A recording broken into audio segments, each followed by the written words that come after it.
interestingly, in insulin resistance, it's thought that the usual insulin signaling that would support lipoprotein lipase activity kind of gets disrupted and leads to this reduction. Okay, so if it's less active, then it's not, the fats aren't getting broken down as efficiently. Exactly. What's the result of that? So the source material details that this decreased activity of lipoprotein lipase leads to an accumulation of triacylglycerol in the blood plasma.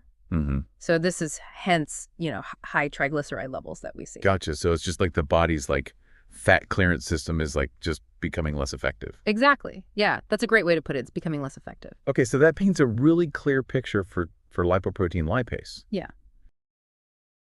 Now, what about that second enzyme you mentioned, hormone-sensitive lipase?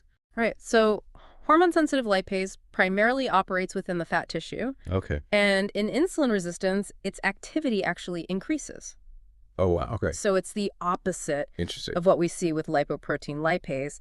And its job is to break down stored triacylglycerol inside the fat cells and release those free fatty acids into the bloodstream. Now, what's important here is that insulin normally kind of puts the brakes on this enzyme. Okay. So it kind of reins it in. But in insulin resistance, that braking effect of insulin is blunted. Gotcha. And so other hormones can have a stronger influence, and they can really ramp up the activity of hormone-sensitive lipase. So more free fatty acids are kind of being released from storage and kind of flooding into the blood. That's exactly right. And the video emphasizes this increased flow of free fatty acids from the fat stores into the plasma. Okay, so we've got less removal happening, and then we've got more release happening.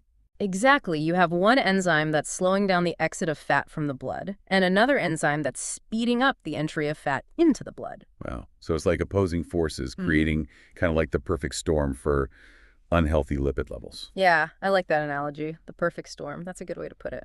So if we kind of boil it down, what are the key insights that we're getting from this video? Yeah, I think the key takeaways here are that lower lipoprotein lipase activity leads to higher triglycerides, and higher hormone-sensitive lipase activity leads to higher free fatty acids. Okay, so it really seems like, understanding these two enzymes really kind of unlocks the connection between insulin resistance and these worrying blood fat numbers that we see. Yeah, it does. And it really raises an important question for, anyone listening, considering this interplay between the activity of these two lipases.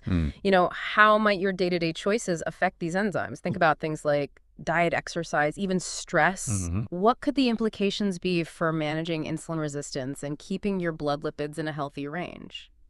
That's definitely food for thought. Wow. Yeah, that is a really good point to kind of leave everyone with there.